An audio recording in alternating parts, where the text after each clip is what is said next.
es el tema, estamos continuando con la temática de mitos sobre el régimen alimenticio. Hoy de paso vamos ya a tocar este, algunas de estas cosas con un poquito de más precisión. Eh, Recuerdo, hermanos, y quiero también hacer un pequeño repaso con ustedes. Creo que la mayoría de los que nos encontramos el día de hoy han sido quienes han estado desde el inicio de estos estudios. En consecuencia, pues creo que todos vamos a tener ya la misma comprensión. Estuvimos hablando en los días anteriores sobre las necesidades nutricionales, ¿verdad? Es importante recordar que la sierva del Señor nos dice que para entender cuál es la dieta adecuada o la mejor dieta para el hombre, hay que echar un vistazo a la dieta original. Y también es importante recordar o analizar nuestra fisiología y nuestra anatomía, porque a partir de nuestra anatomía, como seres humanos, y a partir de nuestra fisiología, de la manera en que nuestros cuerpos trabajan, pues vamos a comprender cuáles son los alimentos que precisamos consumir. Hoy vamos a tocar un tema que en muchos lugares, al menos aquí en México, ha llegado a ser problemático en algunas regiones. Eh, Espero que este estudio nos pueda servir para clases que en ocasiones puedan existir. Y ojalá también, ¿verdad? Que las cosas que en su momento no han estado claras hasta ahora, pues hoy puedan ir quedando un poquito más adecuadamente establecidas. En principio, vamos a analizar lo que la palabra del Señor nos coloca como la base del estudio de hoy. Les voy a invitar a quienes tienen a la mano sus Biblias, que podamos abrirlas en el libro de Ezequiel, capítulo 16, verso 19. Ezequiel, capítulo 16, verso 19, donde vamos a encontrar eh, una alusión, ¿sí?, al tema que hoy vamos a tocar. Ezequiel capítulo 16, verso 19, la palabra del Señor dice así, ya lo tenemos ahí en pantalla. eh, Dice: también mi pan que yo te había dado, la flor de harina, el aceite y la miel, con que yo te mantuve, pusiste ante ellas por suave aroma. Así fue, dice el Señor, el Eterno. En la palabra del Señor tenemos registro de diferentes productos que se utilizaban como alimento común, ¿sí? En la época tanto de los patriarcas como en la época del Éxodo, ¿sí?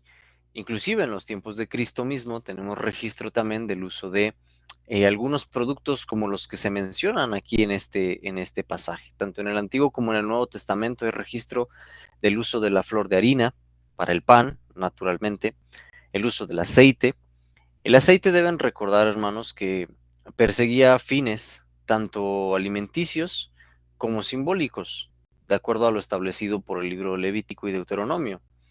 Y también se nos habla acerca de la miel. La miel también es mencionada en el Antiguo Testamento y en el Nuevo Testamento también, si ustedes recuerdan, pues fue el alimento de Juan Bautista y también había sido anticipado que será alimento de Cristo en el libro de Isaías. Entonces, estos productos es común encontrarlos en la escritura de acuerdo al entorno y al contexto cultural de la época. Téngase presente que la mayor parte de la escritura bíblica o de todo el desarrollo bíblico se desarrolla sobre regiones muy cercanas entre sí. Desde lo que es la zona norte de África, lo que era Egipto, los bordes del río Nilo, la media luna del fértil creciente, que hoy es prácticamente pues la Palestina, la región de Mesopotamia hacia el norte, Asia, ¿verdad? Un poco más hacia occidente, y todas estas regiones compartían ciertas similitudes, climas, las tierras, había tierras que eran similares en partes, por lo tanto había productos que eran muy comunes de encontrar en los diferentes lugares. En esa época, desde la época patriarcal, si nos remontamos a la época de las culturas egipcias, babilonias, asirias, la cultura griega, Uno de los productos de mayor consumo era el pan. Lo vamos a encontrar en casi todas las culturas antiguas. Pero también, junto con el pan, encontramos otro producto muy utilizado, que era el aceite.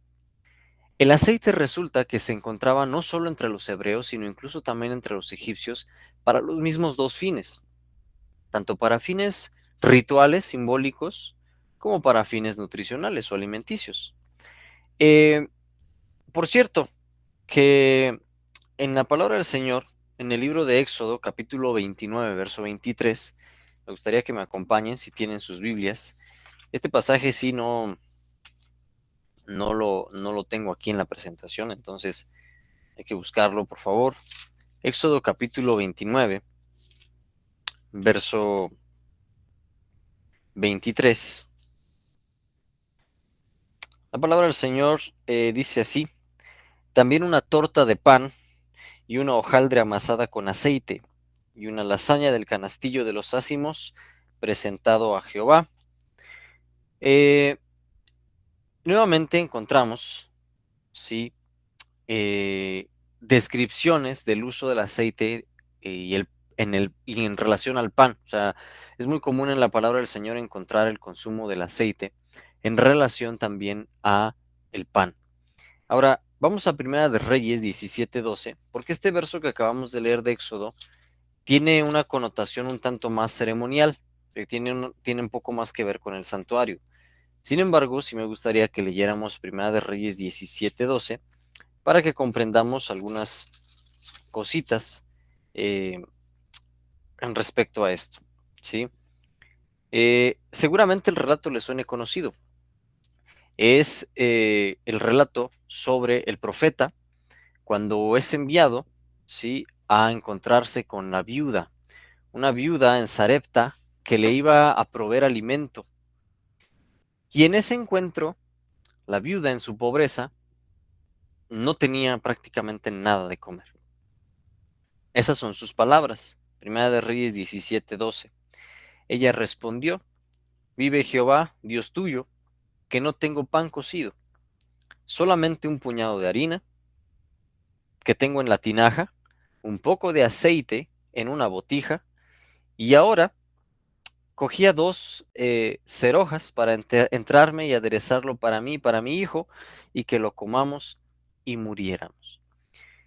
Este verso, sí, de este verso sí podemos desprender toda connotación ceremonial, porque en este pasaje no se está haciendo ninguna alusión al santuario, ni mucho menos. Lo que estamos viendo es una mujer desesperada que dice al profeta: no tengo que ofrecerte que comer. Lo único que tengo es un poco de harina, un poco de aceite, sí, unas brasas, un rescoldo para cocer un pan, comerlo con mi hijo y morir. Esta mujer, sin querer, nos está dando una mirada a lo que era la forma o los ingredientes básicos de la elaboración del pan en esa época: harina, aceite, por supuesto agua y un poco de sal. Usualmente, y esto lo podemos también cotejar en el libro Levítico, eso era lo esencial, pero había casos extremos en donde no tenían sal. En consecuencia, lo único que consumían era el aceite, agua, harina. Era el pan más básico, más sencillo que podía realizar un hebreo y comer. Y esta mujer, precisamente en su pobreza, en su necesidad, le expresa al profeta que esto es lo único que ella tiene a la mano, manifestando así su carencia, su pobreza, su necesidad, y que obviamente, ¿cómo podría ella ofrecer algo mayor siendo que se encontraba en esta condición? Entonces, lo que quiero que comprendamos en primera instancia es que el aceite es un producto que vamos a encontrar en la palabra del Señor con una connotación ceremonial, representando el Espíritu Santo, primera instancia, según la sierva del Señor, pero también vamos a encontrar que tiene una fuerte aparición constante en cuanto a la dietética de ese tiempo. Era muy común en su dieta, era muy común en relación a la preparación del pan. Entonces, esto hay que tenerlo presente, ¿sí? Desde el tiempo de los hebreos, esta era la concepción que ellos tenían, pues, del pan, ¿sí? Del pan y del aceite. Ahora, ya entrando en materia, vámonos de lleno a lo que nos corresponde. Espero que recuerden un poco de lo que hemos estado hablando en nuestras clases anteriores, porque de otra forma se van a confundir un poco, pero espero que recuerden, que tengan buena memoria.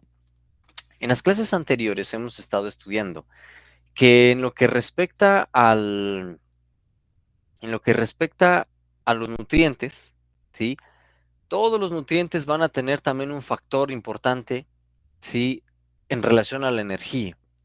Eso es algo que hemos estado hablando, porque, como les dije, muchas enfermedades y muchos problemas de salud, tanto en cuanto al exceso como en la carencia, derivan de una poca comprensión de este aspecto. Y aunque nosotros dentro de la reforma por salud no nos enfocamos al 100% en esto, es importante saberlo, porque de aquí podemos responder muchas dudas que usualmente uno puede tener en la dieta. Dijimos que los carbohidratos tienden a ser el elemento, ¿sí?, más rápido para obtener energía, carbohidratos, ¿verdad?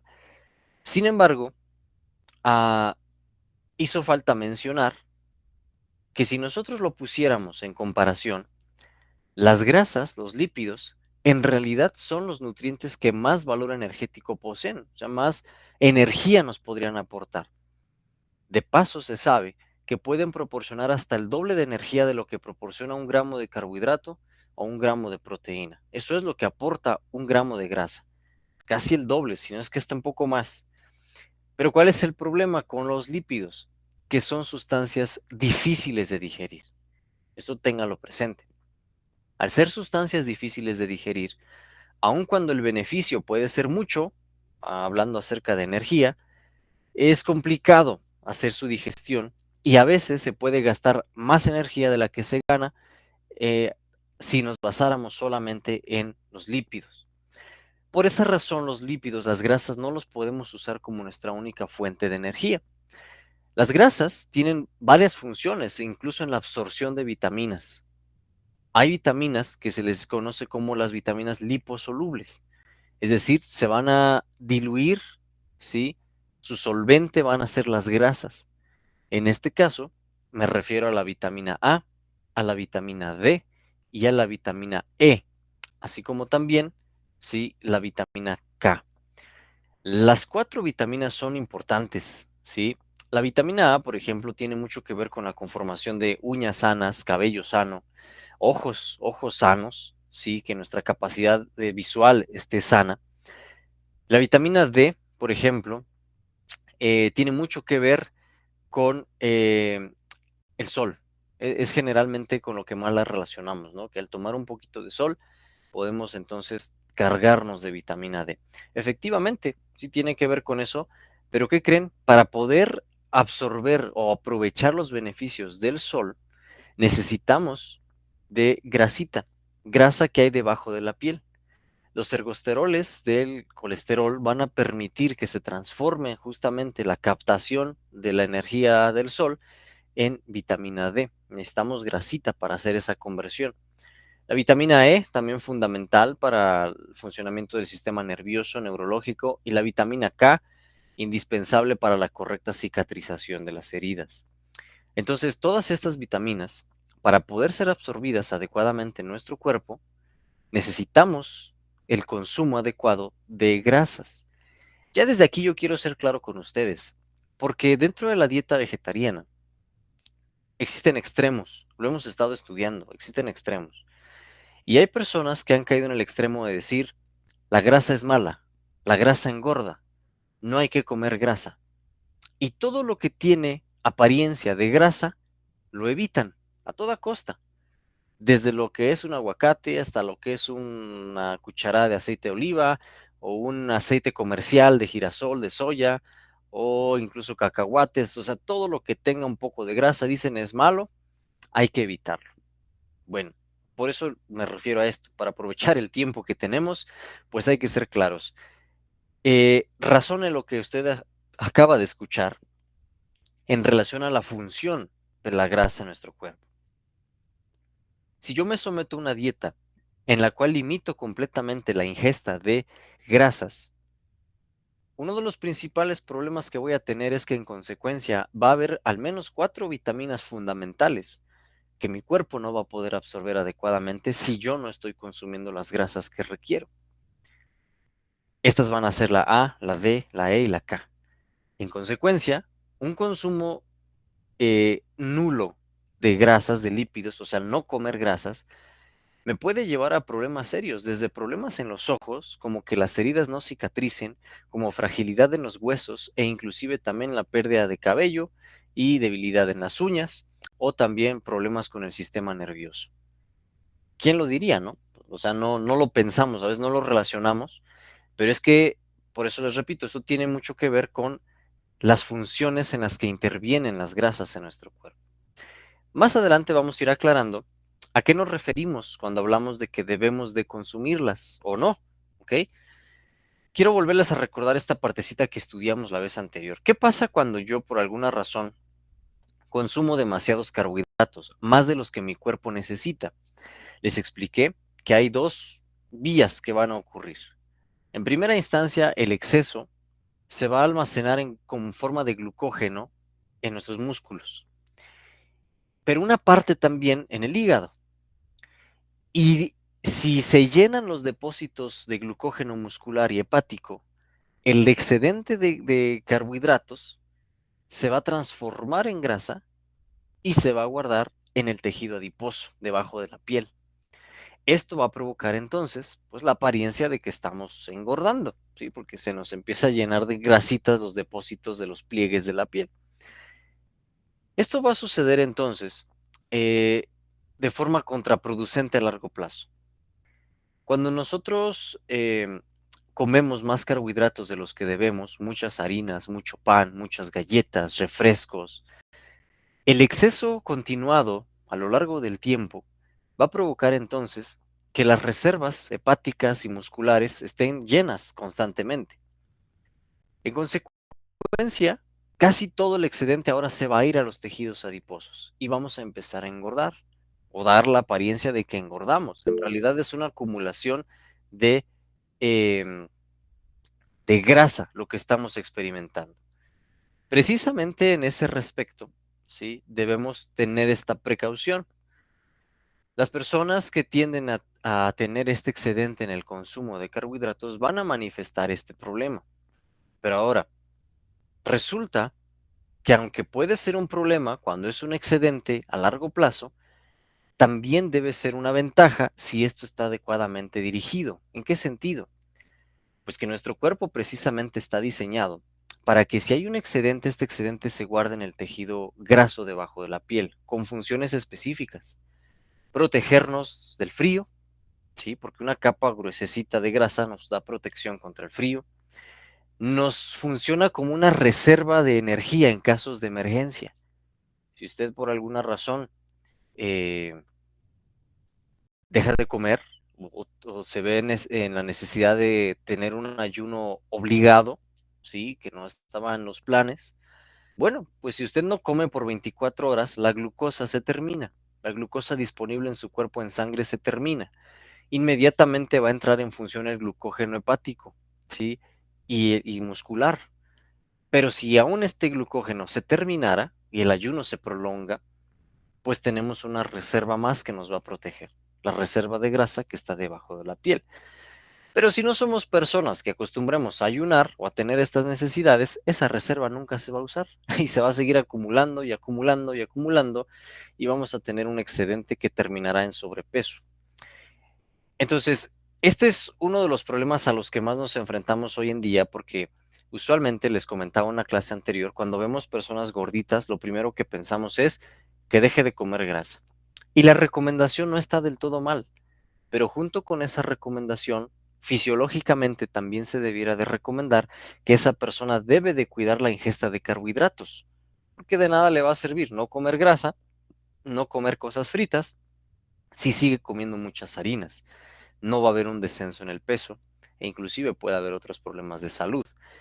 Cosas de estas mencionamos anteriormente. Hoy las tengo que volver a repetir porque tiene que ver con esto que estamos analizando.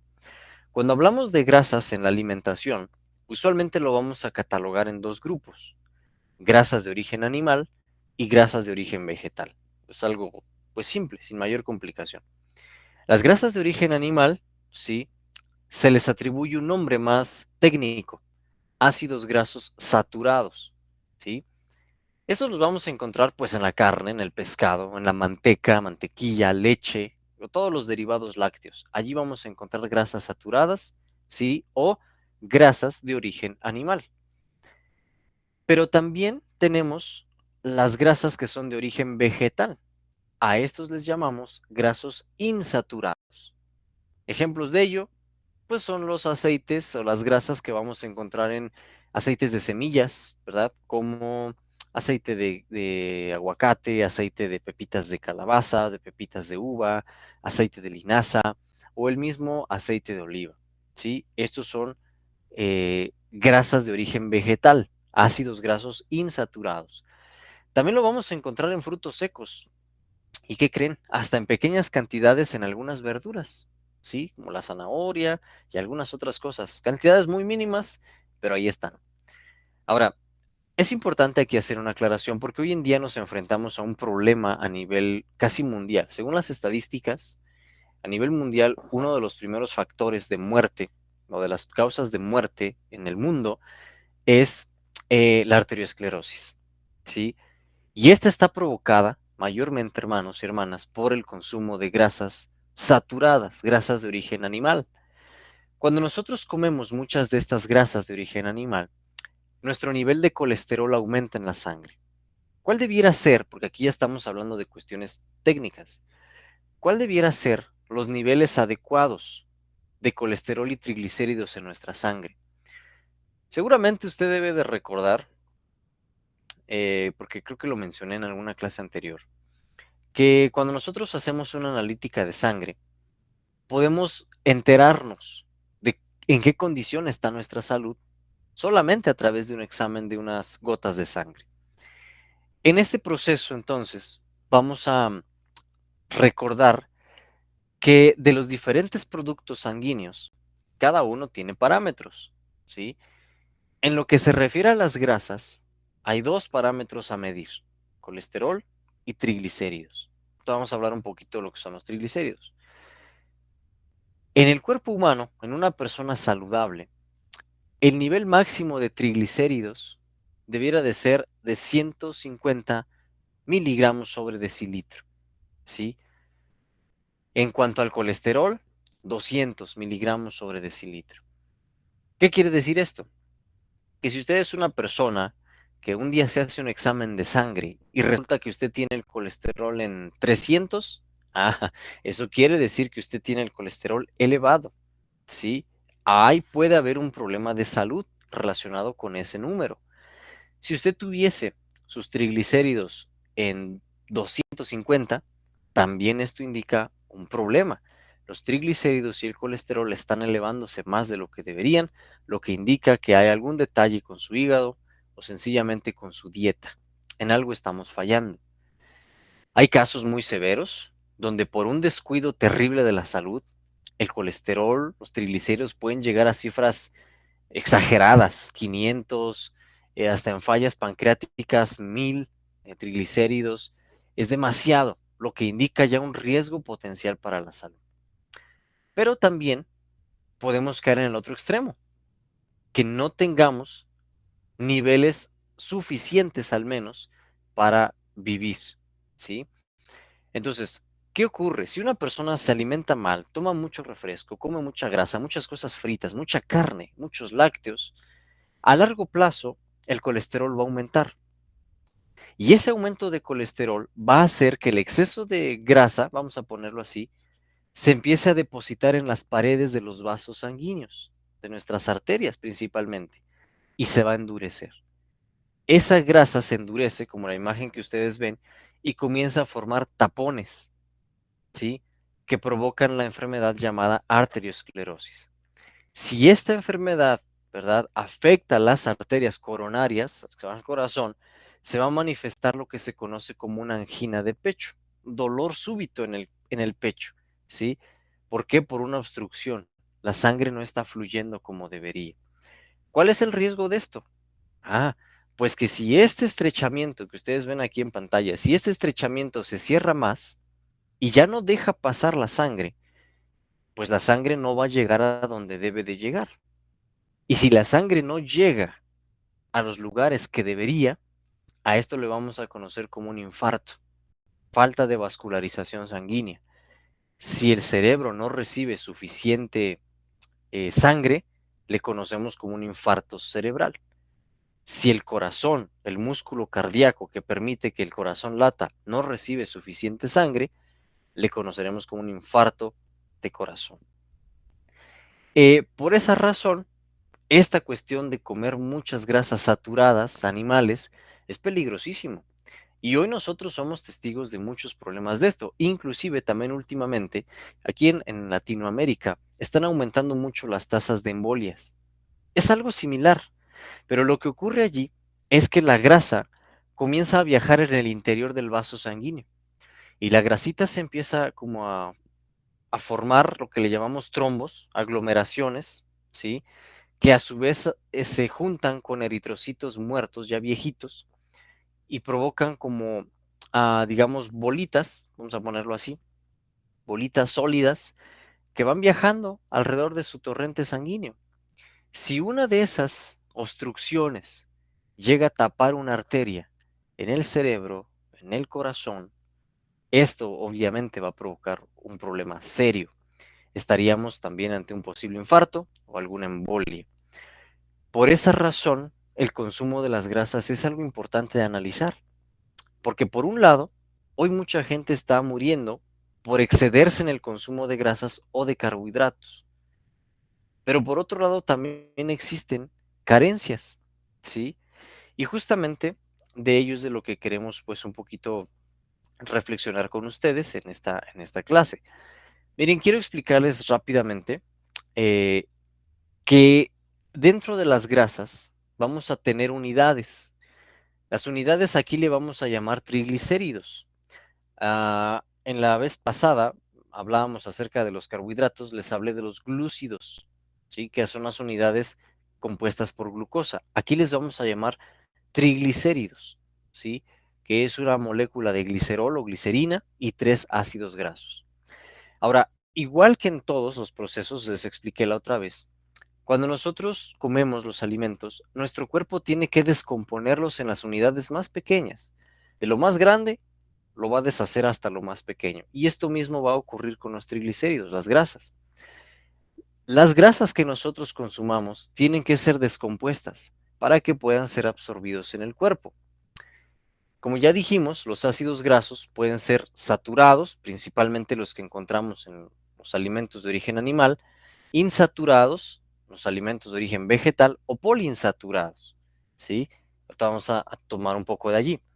Todos estos están compuestos por carbono, hidrógeno, oxígeno, pero se van a diferenciar por sus enlaces, ¿sí? Hoy no vamos a detallar mucho en esta cuestión más técnica, pero sí quiero que recuerden algo importante. En medio de esta eh, necesidad de ácidos grasos que tenemos, existen dos principalmente que quiero que ustedes conozcan y quiero que conozcan por la razón de que es uno de los argumentos que más atacan a veces en contra de los vegetarianos. Usualmente los primeros argumentos tienen que ver con la proteína, tienen que ver con el hierro, tienen que ver con el calcio. Es lo que más atacan en un vegetariano. Oye, es que no estás comiendo suficiente proteína, no comes calcio, no comes hierro. Pero las personas que han tenido como un poquito más de lectura o un poquito de más acercamiento a la nutrición, usualmente también te van a criticar por la B12, la vitamina B12 y también por los ácidos grasos.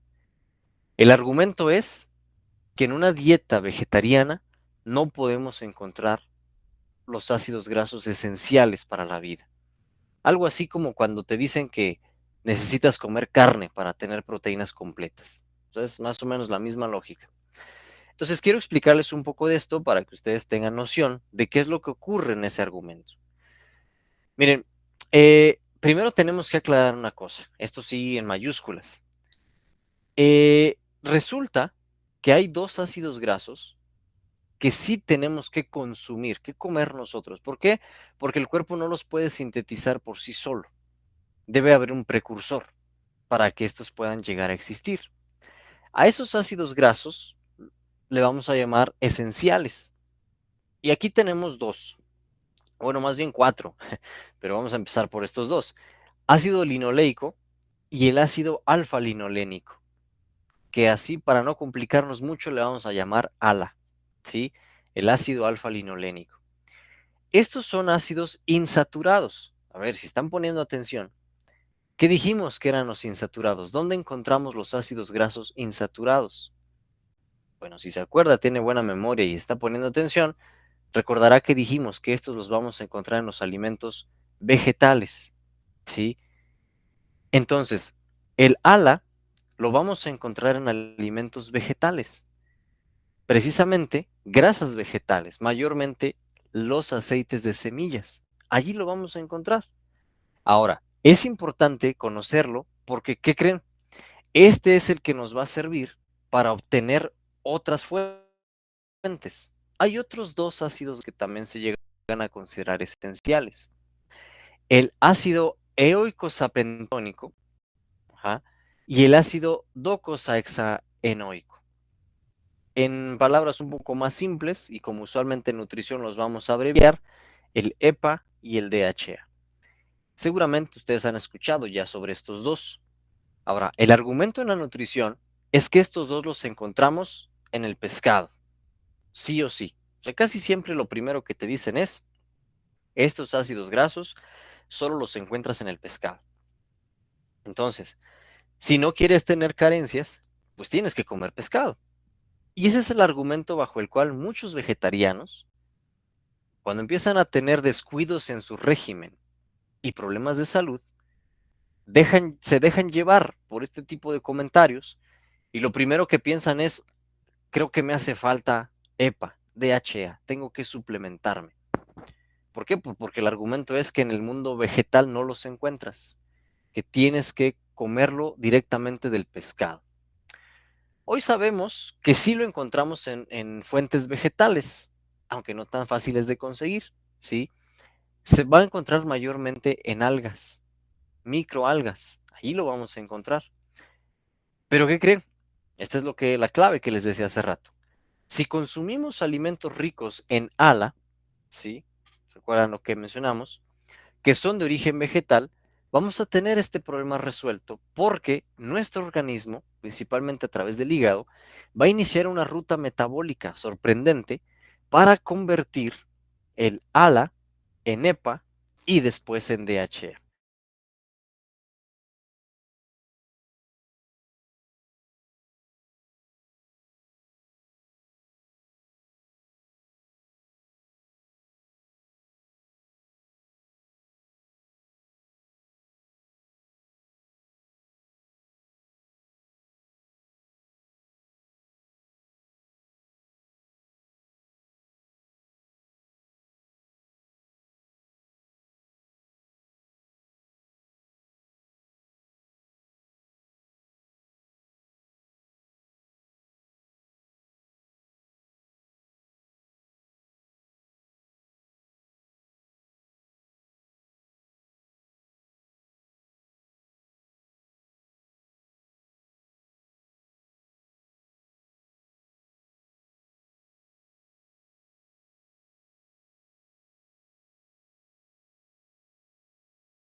Tengo aquí unos detalles con el internet. Yo creo que ya estamos aquí mostrando. Bueno, entonces les decía, si logramos consumir lo necesario, ¿sí? De ALA, de fuentes vegetales de ácidos grasos, el hígado se va a encargar de hacer gran parte del proceso de transformación del EPA y del DHA. Naturalmente esto no es tan sencillo, aunque sí ocurre principalmente en el hígado y en el cerebro. Quiero que sepan una cosa, de hecho, es una curiosidad de la nutrición. Sobre este proceso de conversión se sabe muy poco. La realidad es que no se tiene mucha información, mucho estudio sobre esta parte en particular de cómo funciona este proceso metabólico. Sí sabemos que ocurre en el cerebro y ocurre en el hígado y que la tasa de conversión es variable, ¿sí? Que muchas veces no depende de que haya muchos ácidos grasos, mucho ácido linolénico, ¿no? Uno podría pensar que entonces voy a comer cantidades grandísimas de ácido linolénico para tener mucho EPA. ¿Qué creen que no? Se ha descubierto que el cuerpo va transformando el EPA de acuerdo a su necesidad. Entonces, en esta parte todavía hay desconocimiento en cuanto a la nutrición y la fisiología. Lo que sí sabemos también es que la mayor parte del ácido alfa-linolénico que comemos se almacena en forma de grasa en el tejido adiposo. Otra partecita la vamos a oxidar y lo más pequeño, la parte más pequeña de que consumimos es lo que se va a convertir en EPA y DHA. Por eso podemos concluir que realmente las necesidades de EPA y DHA, ya que nuestro cuerpo no tiene vías tan importantes de transformación, esto sugiere, según muchos fisiólogos, que en consecuencia el mismo cuerpo indica que no es de tan grande importancia como muchas personas de repente nos lo hacen creer. De ser así, el mismo autor de la fisiología de Gitton nos explica que habría vías metabólicas más rápidas para su procesamiento. Pero todavía se sigue estudiando esto, así que quizá en un futuro podremos tener un poco más de información de cómo ocurre este proceso. Pero hay algunas cosas que sí sabemos. Por ejemplo, sabemos que el EPA y el DHA intervienen mayormente en el desarrollo visual y del sistema nervioso central en la etapa fetal. Es decir, si algo sabemos es que durante el embarazo es importante el EPA y el DHA. Otra cosa que también sabemos es que de niños en la primera infancia igualmente interactúa mucho y que en la tercera edad previene o ayuda contra enfermedades neurodegenerativas avanzadas. Esas son algunas de las cosas que se saben. Como ya dijimos, la ingesta de fuentes vegetales de ácido alfa-linolénico es el principal aporte de DHA. O sea, si usted come suficiente ALA, suficiente grasas vegetales, tu cuerpo solito lo va a transformar en DHA. Ahora, ¿qué pasa si yo no como pescado? ¿No? Bueno, ¿qué creen? Resulta que en algunos estudios que se han realizado, muchas gentes nos critican y andan confiados diciendo, es que tú no comes pescado, vas a tener deficiencia de EPA y DHA. Pues, ¿qué creen? Que en estudios que se hicieron en España, se demostró que muchas personas no vegetarianas tenían las mismas carencias que personas vegetarianas. Es decir, las tasas eran las mismas. O sea que las personas, aunque creen que comen de todo, eso no significa que estés suficiente de EPA y DHA. Eso es lo irónico. En palabras simples, es como que te critican porque creen que tú no tienes algo cuando ellos también tienen la misma carencia. Ese es un problema serio. Es como el vegetariano que cree que por no comer carne ya va a estar saludable siempre. No es así. También sucede con las personas que comen carne, piensan que por comer carne todo lo tienen resuelto. Y tampoco es así. En España, particularmente y Gran Bretaña, se descubrió que muchas personas omnívoras también tienen carencias a veces de DHA. Y esto no quiere decir que los vegetarianos siempre las tengan. De hecho, eso es lo interesante de las investigaciones. Demostraron que no necesariamente. Algunos investigadores evaluaron el porcentaje sérico de DHA en pacientes omnívoros y vegetarianos y encontraron cifras muy similares. Muchos se preguntaron, ¿será acaso que nuestro cuerpo tiene una adaptación metabólica a ingestas bajas de DHA que hace que la conversión sea más eficiente en esos individuos. Bueno, pues existe la posibilidad, pero no tenemos toda la información a ciencia cierta. Es decir, algunos han propuesto que el cuerpo se adapta y que si usted come poco ALA o come poco DHA en la dieta, el cuerpo se adapta para compensar la carencia. Es una hipótesis que varios médicos han planteado, sí, que todavía no se ha podido confirmar, pero que es muy interesante la hipótesis. ¿Por qué? Porque cuando se hicieron pruebas a personas omnívoras, o sea, que comen de todo, y vegetarianos, los niveles casi eran los mismos. Entonces algo pasa allí, ¿sí? Y eso es lo interesante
con el internet, con esto del temporal de lluvias.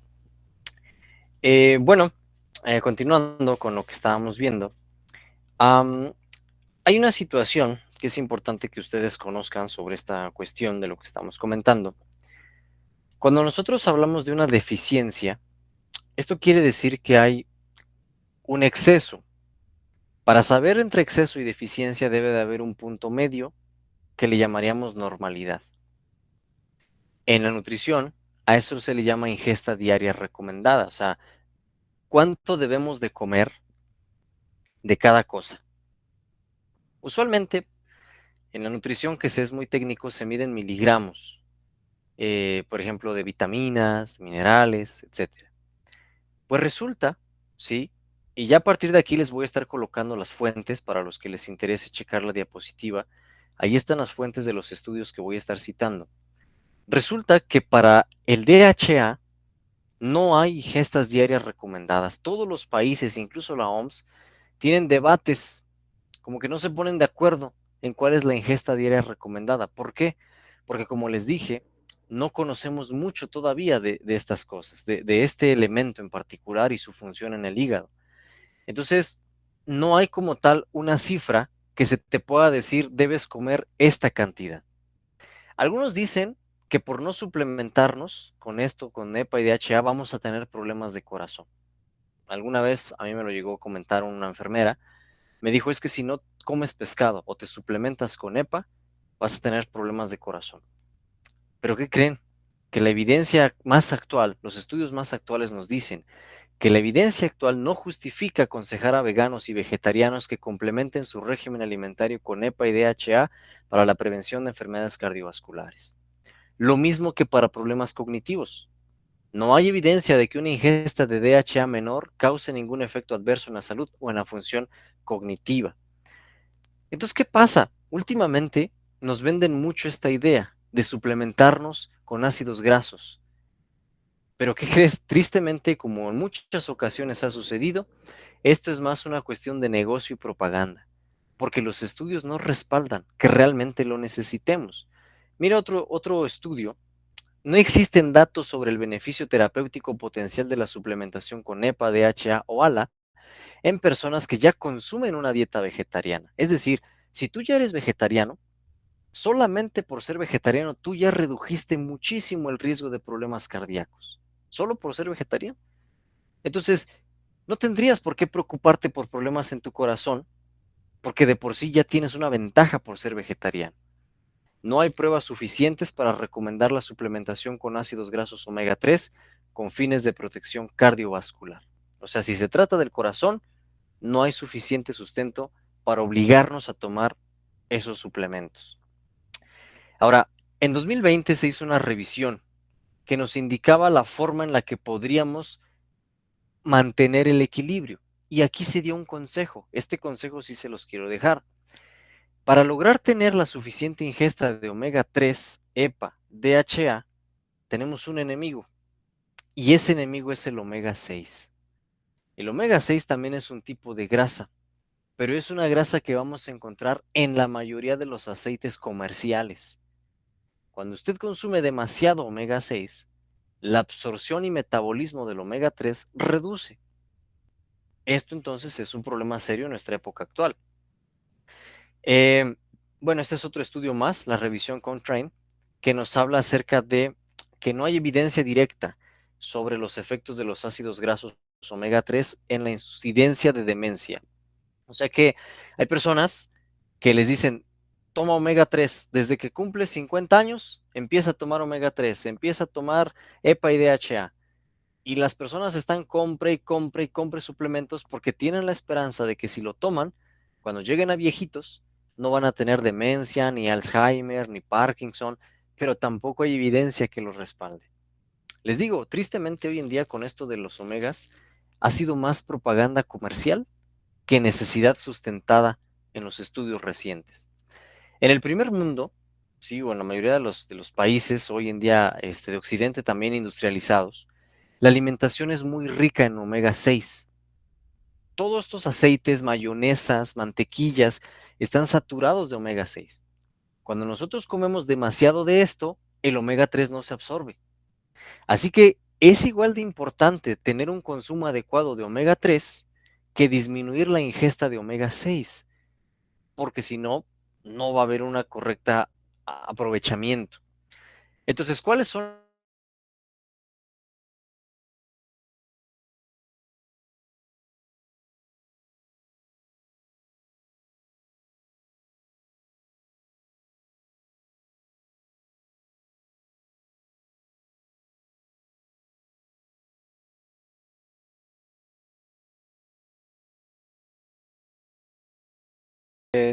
Se me fue la luz, disculpen. Déjenme ver, creo que ya se ve. A ver si ya está proyectando. Sí, creo que ya. Ok, bueno hermanos, vamos a avanzar con estas últimas diapositivas porque estamos teniendo varios problemas acá con la señal y con la luz. Las recomendaciones generales en relación a las grasas que les podemos dar es, primero que nada, hacer esa diferencia entre las grasas buenas para consumo y las que no son tan buenas para consumo, las que sí debiéramos evitar. De entrada, como ya dijimos, ¿sí? Hay que eliminar las grasas saturadas. O sea, dentro de la reforma pro salud, nosotros no favorecemos el consumo de grasas saturadas. Las grasas de los lácteos, las grasas de las carnes, ese tipo de grasas, mantequillas, obviamente no están dentro de la reforma. Pero también reducir el consumo de aceites ricos en omega 6, o sea, los aceites de semillas de girasol, maíz, soya, los aceites comerciales, preferentemente redúzcalos. Desde preferencia no los consuma, sí, si fuese posible. También tenemos que tener otra cuestión. Aunque no hay ingestas diarias recomendadas, sí se sugiere que se consuma al menos de 5 a 8 gramos de semillas de linaza al día para tener una ingesta de ácido alfa lipoico suficiente como para que podamos eh, mantenernos con bien y que entonces este se transforme, el ácido alfa-linolénico se transforme en EPA y en DHA. 5 a 8 gramos de semillas de linaza, ¿sí? 10 a 15 gramos de nueces o una cucharada de aceite de linaza al día. Eso puede ser casi suficiente. ¿Por qué? Porque dentro de la dieta del vegetariano se sobreentiende que va a estar comiendo aguacate y frutas y otras cosas que también le van a aportar para sus necesidades. Si acaso hubiese alguna necesidad, si usted tuviera una enfermedad y usted sí requiere suplementar, la suplementación se da de acuerdo a cifras. 250 miligramos para los adultos, que en caso de embarazo se aumenta entre 100 y 200 miligramos más. Es decir, de EPA y DHA se tendrían que estar consumiendo al menos 300 hasta 400 miligramos en la suplementación. Te les voy a poner un ejemplo. Y otro consejo muy interesante que nos dan varios estudios es consumir cúrcuma con los alimentos, porque la cúrcuma hace que la vía metabólica del ácido alfa-linolénico sea más rápida y que se convierta más fácilmente en EPA y en DHA. Entonces, si usted come en su ensalada un poco de aceite de linaza y le agrega una pizca de cúrcuma, usted va a favorecer que entonces eso se transforme en EPA y en DHA dentro de su cuerpo. Estos son estudios interesantes que nos ayudan mucho a comprender que sí lo podemos conseguir, ¿verdad? Con esos cuidados. En cuanto a la suplementación, si acaso usted lo llega a necesitar por recomendación médica, porque esto no es de que, se me antoja comprármelo y tomármelo solo porque sí. No, para suplementar los ácidos grasos debe de haber una indicación médica, que en este caso es porque usted está enfermo de alguna cuestión en donde sí lo necesitas, ¿sí? Y si así fuere, lo mínimo es recurrir a suplementos con una dosis de 250 a 300 miligramos de EPA y DHA. Eso es lo mínimo recomendado. Si se puede más, como margen de seguridad, hasta 500 de cada uno. Aunque en principio, y óigalo bien, no habría por qué recomendar la suplementación de DHA de manera universal a la población vegetariana. Podría ser prudente hacerlo en ancianos o personas con enfermedades crónicas, es decir, adultos mayores, ancianitos o enfermedades que sí requieran estos suplementos, allí sí lo podríamos usar. Pero no quiere decir que todos los vegetarianos tengamos que suplementarnos todo el tiempo con omega 3, con EPA, con DHA y ácidos grasos. No, no quiere decir esto. Ni tampoco es que usted a fuerzas tengas que comer pescado para poder estar bien en los ácidos grasos. Aquí lo importante es que comas suficientes semillas, linaza, tu aceite de linaza o aceite de pepita de, de uva o aceite de aguacate. Si consumimos estas cosas, vamos a garantizar lo necesario para el funcionamiento corporal. Les repito, no nos pueden criticar por comer menos de lo debido, porque ni siquiera existe una cifra establecida. Ajá. Cada país ha propuesto, pero la OMS no se ha pronunciado, no se ponen de acuerdo, como les digo. En consecuencia, se sabe que con dosis mínimas o altas las personas pueden estar sin problemas de salud. Hay ciertas enfermedades donde quizás sí se va a requerir. Aquí en la pantalla les pongo un ejemplo. No es propaganda, obviamente, solo es por si alguien les llegan a indicar, sepan cómo comprarlo. Cuando nos dicen que tienes que suplementarte con EPA y DHA a 300 miligramos o a 250 o lo que sea, usted debe de cuidar que los frascos indiquen adecuadamente cuánto se está suministrando de cada uno. En este caso, si usted mira la imagen, aquí nos dice que de EPA, este producto nos da 400 miligramos. Está excelente. Está sobre los 300. Y de DHA nos da 300, o sea, está dentro de lo ideal. Así que este producto sería bueno. Si yo tuviera la necesidad de consumirlo, o un adulto mayor, un abuelito dentro del movimiento ya ancianito, y que además vegetariano y que no come tantas grasitas ya, a él quizás sí le convendría suplementarlo. Y este sería una buena opción. Pero si usted le da un omega 3 o un suplemento de ácidos grasos que tiene menos de 200 o menos de 100 de EPA, menos de 100 de DHA, pues nada más estás tirando el dinero, hermano, pues como si no le dieras nada, pues. En todo caso, lo que muchos recomiendan para no acudir a las pastillas es tomar el aceite de linaza. Si usted es una persona adulto mayor, ¿sí? O un niño en crecimiento, una mujer embarazada, consumir hasta 2 cucharadas de aceite de linaza al día es adecuado para garantizar con un margen de seguridad que usted pueda tener la suficiente cantidad de EPA y DHA. Entonces, tengamos presente estas cosas dentro de lo que es el consumo de las grasas, ¿sí? La misma sierva del Señor nos indicó que no son algo que nosotros debamos prohibir dentro del régimen. En una clase anterior que les compartí, les expliqué que dentro del régimen pro salud, la sierva del Señor también indicó que se podía consumir grasas, pero no cualquier grasa, ¿sí? Que las grasas de origen animal se tenían que evitar, ¿sí? Pero que lo mejor eran los aceites vegetales, en este caso las aceitunas, porque en ese tiempo era algo que ellos tenían mucho a la mano. Eh, Esta cita, por ejemplo, dice, yo no como mantequilla, pero hay miembros de mi familia que lo hacen. No se coloca en mi mesa, pero yo no hago problema porque algunos miembros de mi familia decidan comerla ocasionalmente, ¿sí? Esto es una demostración de que la sierva del Señor, ¿verdad? No era abrupta en la reforma.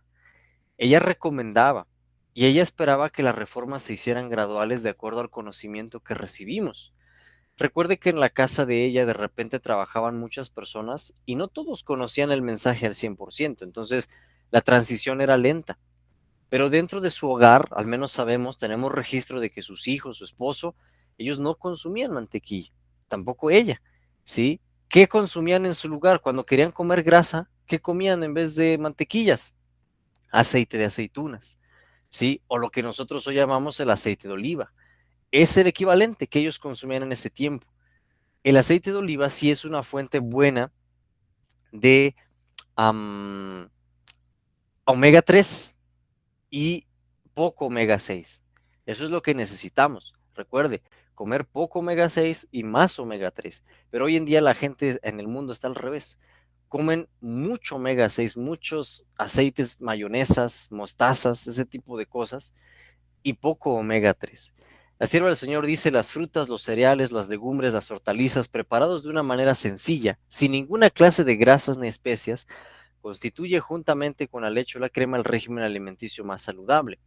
Para 1890, todavía dentro del régimen, estaban en el proceso de transición para dejar la leche y las cremas. Y aún así, ya para esa fecha, ya habían comprendido que entre menos grasa se añadiera a los alimentos, era mejor. Porque el americano de esa época acostumbraba a comer mucha grasa, pero ya aquí los adventistas estaban dejando las grasas, ¿sí? Los cereales, las frutas preparados sin grasa y en una condición tan natural como sea posible, deben ser los alimentos para las mesas de todos los que pretenden estar preparándose para trasladarse al cielo. Tenemos que acostumbrarnos, hermanos, porque uno está acostumbrado a las cosas fritas. No es lo mejor, no es lo mejor. Dentro del protocolo de la nutrición, de la dieta higiénica, como al principio se empezó a nombrar, más tarde se le conoció como la Reforma Pro Salud, aunque hubo muchas mejorías, porque el higienismo no estaba del todo bien. Había varias formas de cocinar que usaban mucho nuestras hermanas pioneras: hornear, cocer, hervir, asar, pero ellos no freían, nunca freían. Eso es algo que tenemos que considerar, porque de repente, pues a la mayoría, yo creo que a todos nos atraen las cosas fritas, pero no es lo mejor.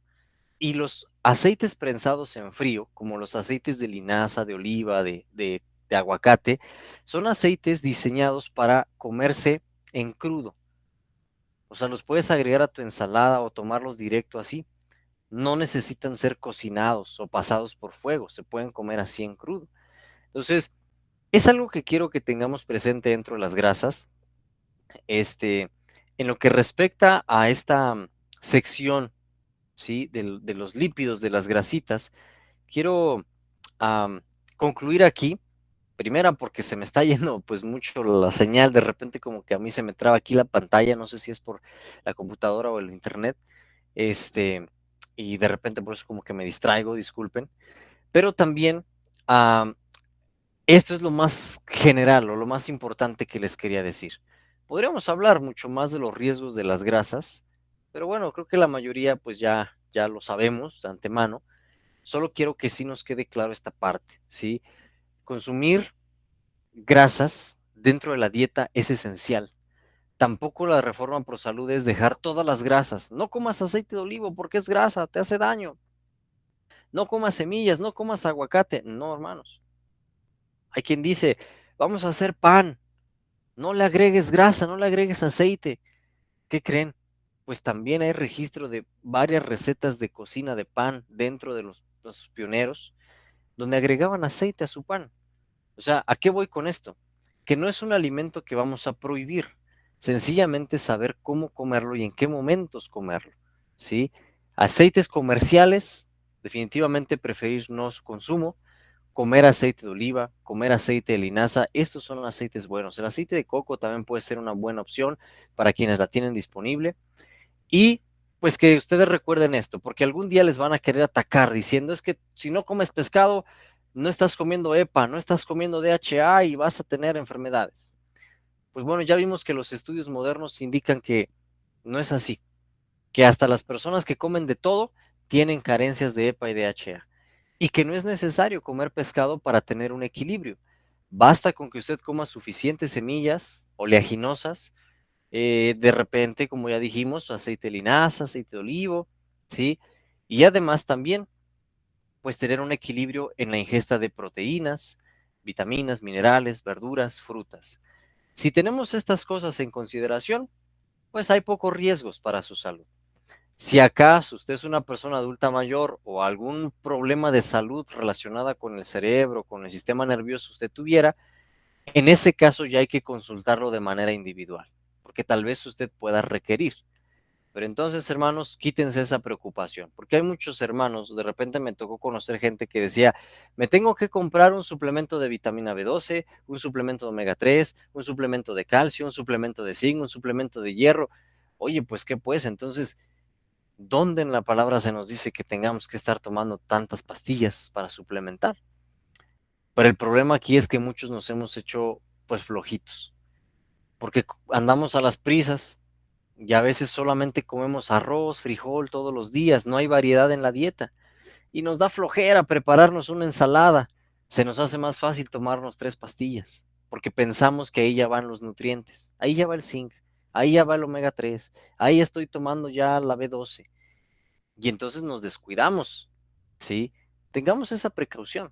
Recuerden que debemos luchar contra esa pereza y ser disciplinados, tomar el tiempo de preparar nuestros alimentos y no pensar que los suplementos lo van a resolver todo, ¿sí? Como ya dijimos, hay casos donde se pueden requerir, pero esto no es para todos, así que no es algo obligado, porque muchos a veces así lo han visto, ¿sí? De que a fuerza tengo que suplementarme con ácidos grasos, con omega 3, no necesariamente, pero lo importante aquí es que usted, ¿verdad?, consuma suficientes oleaginosas y frutas y verduras. Si logramos ese equilibrio, no vamos a tener problemas. Bueno, hasta aquí, hermanos. Espero que haya quedado claro a grosso modo. Disculpen, pues, ahí los detalles que tenemos aquí por el temporal de lluvias con el internet y con la luz que de repente se nos va.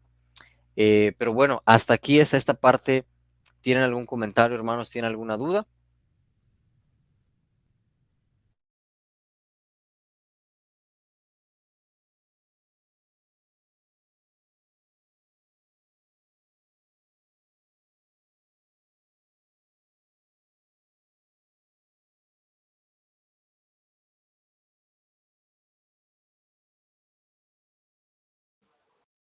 Disculpe, hermano, yo tengo una pregunta acerca de una persona que tiene anemia, ¿puede ser vegetariano? ¿Se le puede recomendar o se puede decir que sigue consumiendo hasta que se mejore? Esa duda tengo.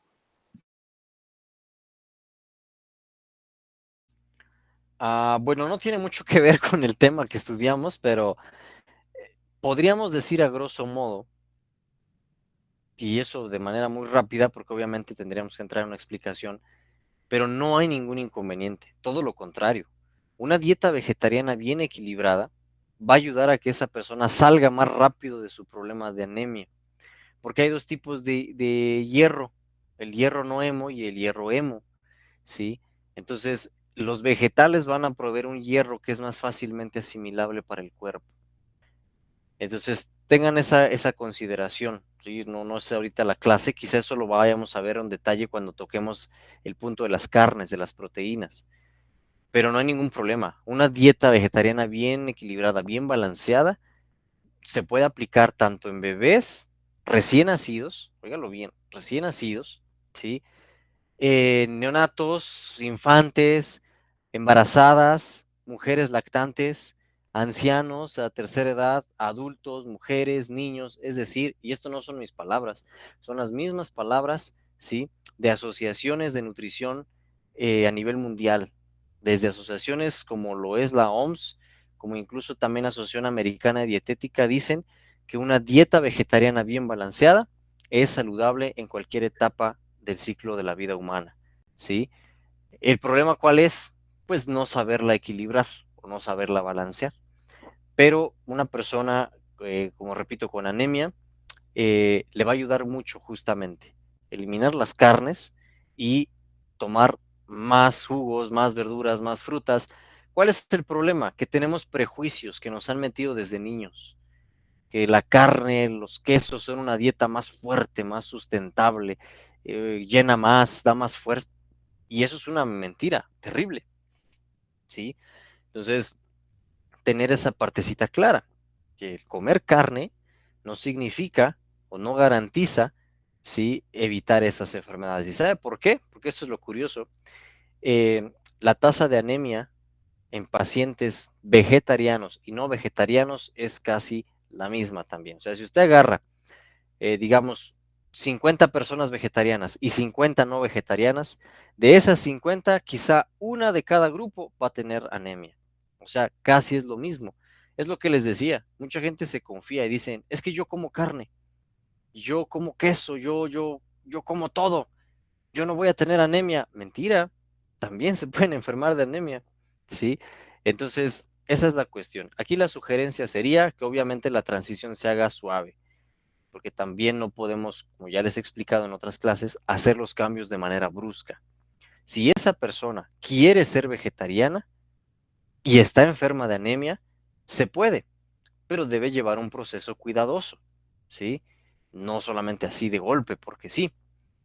Entonces, estas son las consideraciones que vale tener presente. Gracias por la pregunta, hermana, porque sirve para aclarar y irnos quitando esos prejuicios que a veces tenemos. Por eso hoy traté de ir quitando algunas de esas ideas. Por eso el tema de la serie se llama mitos sobre el régimen vegetariano, ¿no?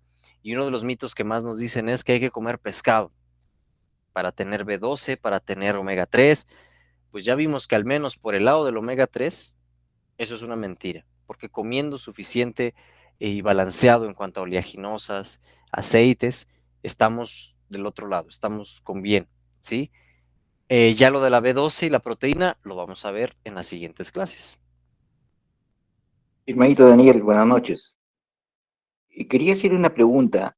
Mire, ve, un vecino me trae un examen de laboratorio y arroja así esto que, discúlpeme a veces mi ignorancia, pero justamente le consulto a usted porque dice colesterol total 238 miligramos por decilitro debe ser.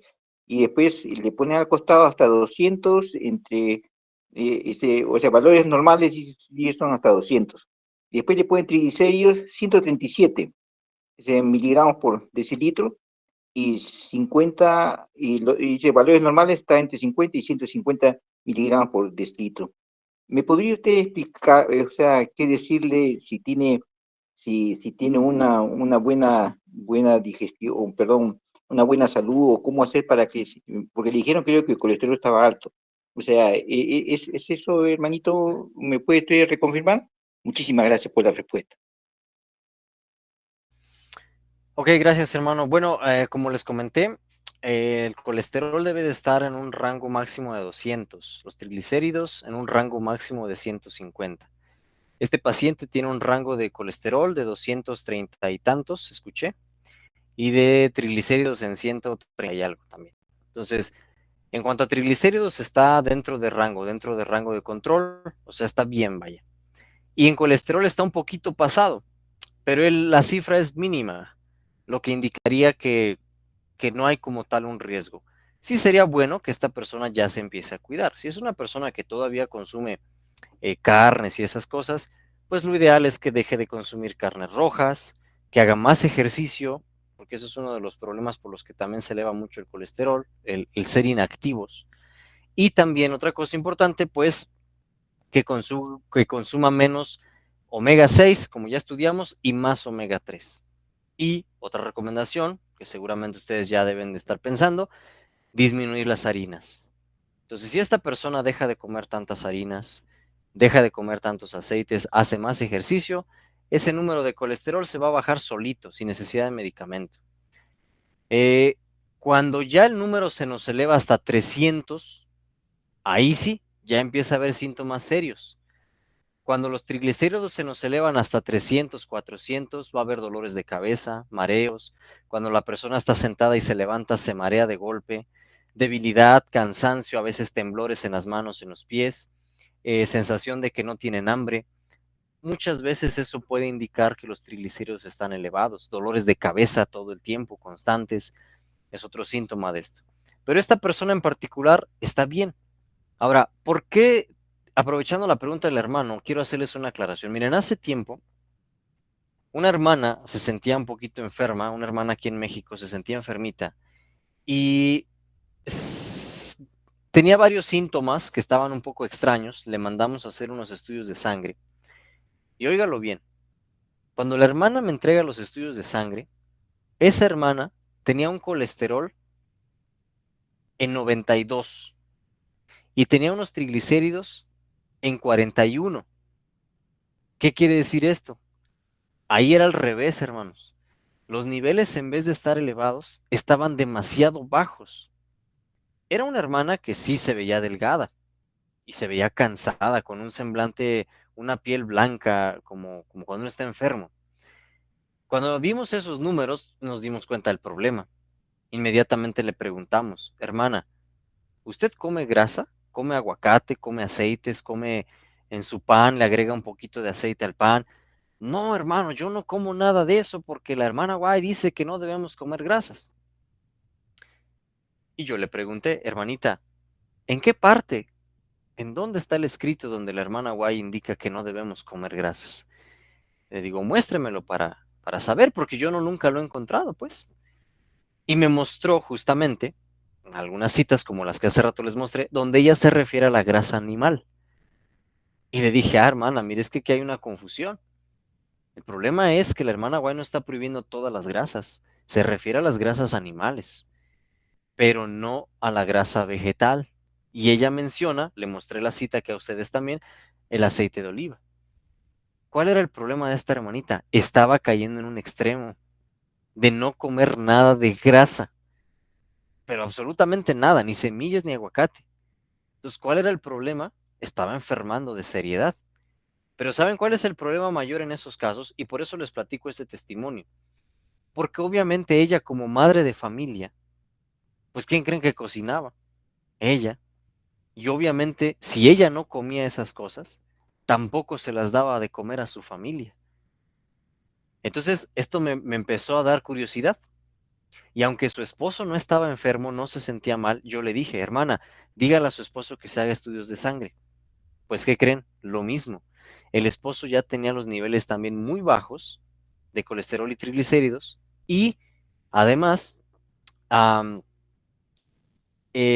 aunque todavía no sentía síntomas, ya tenía otros problemas también de anemia y algunos otros detalles. Entonces, esto es lo que les decía. El riesgo es que podamos caer en el otro extremo. Y como ya les expliqué, las grasas no solamente son para vernos gorditos, ¿no? Las grasas también ayudan para la absorción de vitaminas, para tener huesos fuertes, para que nuestro sistema nervioso funcione adecuadamente, para que su corazón pueda estar latiendo. O sea, las grasas van a intervenir en varias funciones de nuestro cuerpo. Por eso debemos tener esta precaución de no caer en extremos que puedan poner en riesgo nuestra vida o incluso la vida de nuestras familias por dar una mala recomendación, ¿sí? Al final esta hermanita, gracias a Dios, se entendió, se sometió a una dieta un poquito mejor y se puso más feliz porque inmediatamente empezó a ganar un poco de peso y hoy la hermana, pues gracias a Dios, ahí está, anda muy bien con su esposo y su familia, pero bueno, ella salió del problema. ¿Qué pasa cuando alguien no manifiesta el problema? Pues puede haber consecuencias mucho, muy serias.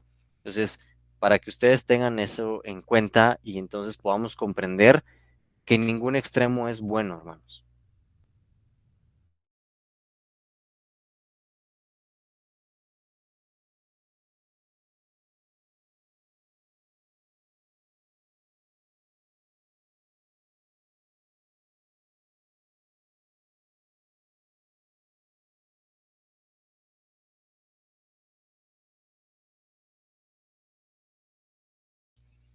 Bueno, si ya no hay más dudas o preguntas o comentarios, creo que estaremos cerrando la sesión por el día de hoy.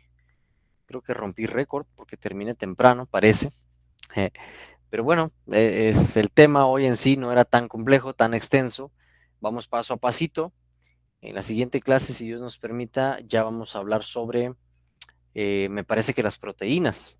Quizá ese va a ser un tema que vamos a dividir en dos partes, porque es un tema un poco extenso y es el que más problemas nos provoca de repente. Entonces, lecciones que aprender, hermanos, por el día de hoy, no caigamos en extremos, leamos, investiguemos, ahí están los escritos, leamos consejos sobre el régimen alimenticio, ahí está la guía que podemos seguir para no cometer errores, ¿sí? Ah, tengamos la precaución de no consumir las grasas saturadas que se venden tanto hoy en día en las tiendas, en las calles. Y también, hermanos, no nos dejemos engañar por los que venden suplementos. Porque de repente te dicen, mira que aquí te vendo un omega 3, yo te veo que estás flaquito, se te está cayendo el pelo, como que te veo de color amarillo, te hace falta omega 3, ten, yo vendo uno buenísimo. Y nos venden omega 3 porque nos meten la idea de que el vegetariano necesita suplementarse. Y así nos meten hierro y nos venden zinc y nos venden magnesio y nos venden vitamina B12 y después también ya quieren andar tomando proteína en polvo. Bueno, entonces hoy en día tristemente la salud es un negocio y es importante entender estas cosas. ¿Para qué? Para que usted no deje engañar y no le metan la idea de que a fuerzas necesitas tomar suplementos porque si no te vas a enfermar.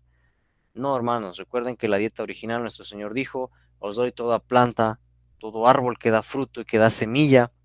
Y dijo también, toda planta del campo les será para comer. Comeréis plantas del campo. Los suplementos, los chochos no se dan en los árboles, hermanos, ni crecen en la tierra. Son productos sintéticos que en circunstancias de necesidad pueden servir, pero no son como dulces para que los andemos comprando y me los voy a tomar. Y del próximo mes me tomo el zinc y el próximo mes me tomo otra cosa. Y no, hermanos, tengan esa precaución porque si no, damos una imagen deformada de la reforma pro salud. De repente las personas van a pensar que la reforma pro salud es estar suplementando y tomar pastillas por aquí, pastillas por allá, y esa tampoco es nuestra reforma a la que Dios nos ha llamado. Entonces, ojalá que el estudio de hoy les pueda ser de utilidad, ojalá que podamos reflexionar algunas 2, 3 cositas. Quizá mucho de esto ya lo sabían, seguramente, pero los que no, pues ojalá hayamos podido aprender algo nuevo. Y de antemano, hermanos, gracias por acompañarnos. Una disculpa ahí por las dificultades con la luz y con el internet. Y si Dios nos permite, pues nos estaremos comunicando en la semana siguiente, si Dios presta vida. Entonces, bueno, sin más, les invito a que hagamos una oración para terminar esta sala de esta noche. Vamos a postrarnos de rodillas para orar. Padre bendito, le damos gracias, Señor, porque nos ha dejado concluir esta clase breve. A pesar de algunas dificultades, Señor, nos gozamos porque, aunque estamos lejos, nos permite estar unidos en una misma fe y un mismo mensaje. Estamos aprendiendo poco a poco, Señor, de estos cuerpos que usted creó y maravillosamente usted nos dejó en la naturaleza todo lo que necesitamos para que estos cuerpos puedan subsistir. Denos sabiduría para saber cómo comer, no solamente para nuestra propia gratificación, sino que al comer y al beber lo hagamos todo para su honra y para su gloria, Señor. Denos sabiduría, denos inteligencia para seguir aprendiendo sobre estas cosas y si tenemos que hacer reformas, ayúdenos a hacer esas reformas. Ayúdenos a depender, no de lo que vende el hombre, sino a depender de Cristo, a depender de lo que usted nos dejó en su palabra como nuestro alimento seleccionado. Síganos dando luz y permítanos seguir aprendiendo juntos. Gracias, Señor. Le ruego una bendición especial por cada hermano y hermana que congregó, que dedicó el tiempo para esta clase. Bendígales en sus actividades, en sus vidas. Y si hay alguna condición de salud, Señor, sea usted su médico divino. Le pedimos estas cosas y agradecemos su bendición en el nombre que es sobre todo nombre, en el nombre de Jesús, nuestro Salvador, nuestro médico divino. Amén, Señor.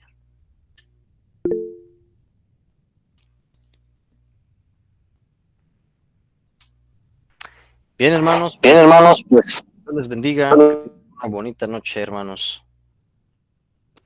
Gracias, hermanito. Dios les bendiga.